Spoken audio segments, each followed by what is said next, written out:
pharmaceutical company who thinks it's fucking funny to design a drug for the sole purpose of a human being become addicted. That's the whole purpose of that drug.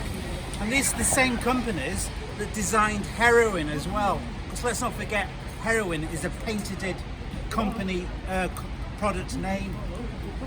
Yeah, it's the same company as that. The same people who will do any act so desperate for money and the destroying of a human being and a society that they will literally design drugs that will 100% get those people addicted. I mean, Peter Jordanson, I don't know if you've heard of Peter Jordanson. Am I getting that name? Jordan Peterson? You know who I mean. He's a far right intellect. His life was ruined by this. He literally had to be by his own daughter, because he was became addicted to these drugs, which is only taken for he prescribed these drugs by his doctor, who knew the consequences of these drugs, because his doctor in America gets paid by the pharmaceutical company to sell these horrific fucking drugs. So Jordan Peterson, known far right intellect being their choice of word for him, not mine, I should point out, became so addicted that his only solution in America, the doctors were telling him that you need to take more of these drugs to solve the problem. That was literally the solution. So his daughter found a bizarre Russian clinic, flew him out there to this Russian clinic, whose cure was to put him into a coma and then slowly take him off the drugs. Because if you stopped, if you even reduced the quantity, his body would go into such a spasm that it would kill him. They have convulsions. They have intense convulsions. Yeah. That's the part of the withdrawal symptoms.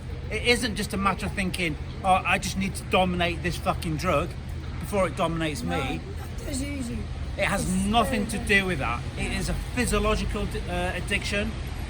And then, luckily, and I'm glad to say Peter Jordanson has now come out of that coma and is now feeling better, but he is now damaged forever due to those drugs. You never recover from such horrific drug abuse, and all because there's a company in America, a pharmaceutical company.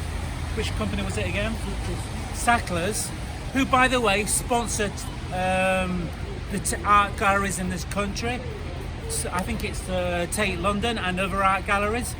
And those art galleries, those desperate little fucking cunts, those trustees, sorry for swearing, but they are desperate little cunts as well, will take money from these drug dealers whose sole aim, as I have just described. That's what these Tate Gallery owners and the art gallery, that's the type of people they are. The fucking scum of the earth as well. And so, but brilliantly, Peter Jordan's intellectual output on how he got into this condition never described what I've just talked about. He was like, oh yeah, it's just something slightly wrong with the system, even though he had to be put into a fucking coma and then weaned off the drug like that. He still couldn't understand that this is how capitalism works. Its greatest product is the product they can sell that is get the human being addicted. And maybe that's through various means, alcohol of course, tobacco, pharmaceutical drugs like they've been using as is described in the last... would you like to add anything to this? What I want to add, when you live in a system where profits are in command, you have a population that is extremely confused.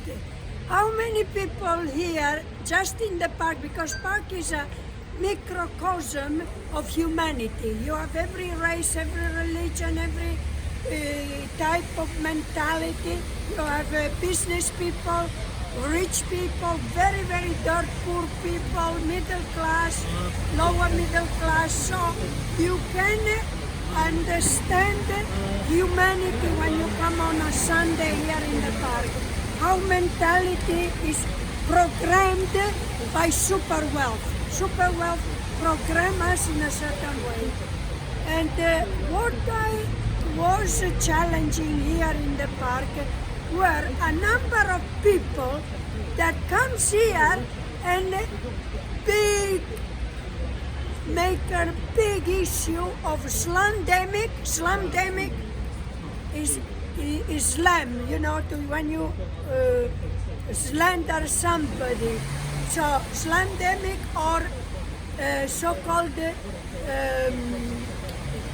instead of pandemic, they call it scamdemic. And they came here to fuel hatred against the institution, against the NHS, against all kind of narrative that tries to make people understand that you have to behave in a certain way because there is a virus. But the people coming here denying that corona exists and saying that it is something absurd because it doesn't exist, these are very dangerous people. Because if people get convinced that it's just a scamdemic and a slamdemic, then they will do the bidding of super wealth, of the multi-billionaire and of the corporation, the banks, and all those institutions who keep the world population oppressed and overexploited. Because obviously it is in the interest of super wealth to make people get infected and die en masse. And then Macron comes in, all of a sudden, oh, we lower the age of consent for sex at 13. Before it was 16, now he wants to lower it at 13. Because, Macron, yeah. Did you Google that? Well, Google is not very reliable. Okay. I rely much more on the medical journal. Okay, cool. It is because they have an ethic. Cool. If they say lies or say wrong statistic or any kind of blown up situation, they can be sued. And on top of that, being medical, they have an ethic that they have to maintain. Otherwise, they close completely that mega world, by the way, it's worldwide. It is a worldwide institution. It's not just something of England or US or Europe. It's worldwide. So what's happened when the people keep on yelling here in the park, scamdemic, slamdemic? These people do the bidding of super wealth. Have you an idea why they do the bidding of super wealth? I can give you my answer, and you can give your answer. Because super wealth needs confuse and rule. If people are clear-minded, they are impossible to be oppressed and exploited. You only exploit people who throw up mega lies with conspiracy theories, and because of the mega lie with conspiracy theory, they create a situation of distrust. People get very divided among those that have relatives that got COVID and they know it really exists, and those that say you are an idiot, COVID doesn't exist. It's an invention. It is an absurdity. And you should always fight the people that choose conspiracy theories. Because where does it end? If I keep on saying, look at you, why do you dress in black? Why do you wear those shoes? You make nonsense. You are a nonsense. Why do you talk this way? All whatever you say is a lie. Or you tell a lie. It's all a conspiracy. We are forced to believe things that don't exist. Where does it end? There is no end to it. That is my quarrel with conspiracy theory. On top of that, people that say that is a lie, that's a lie, that's a lie, that's a lie. These people, by saying everything is a lie, they create a humanity that is made of cattle. A dog, a cat, cattle. For a cattle, there is no black, no white, no gray. It's all uniform. There's nothing out there. Humans have got to clarify their thinking process. If there is a disease that has been recognized by the NHS or the medical journal, then you have to understand that if they say so, they cannot invent a virus from nothing. Something must be there. If you don't want to believe, you are free to believe that COVID doesn't exist. Of course, we are free to make our own assessment. But when you make an assessment, and because I'm free to believe it, it's all conspiracy theory.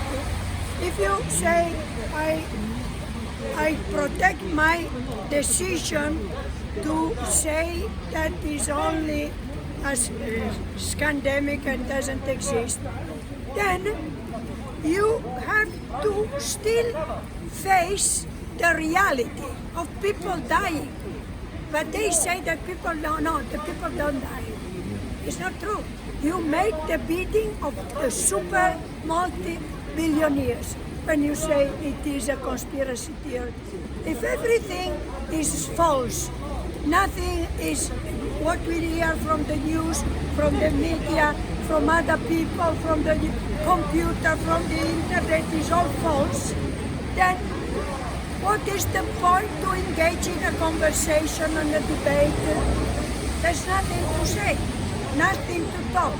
The quarrel I have with these people, they want to silence humanity, telling everything is a lie because they want us to shut up once and for all and go back to prehistory and savagery.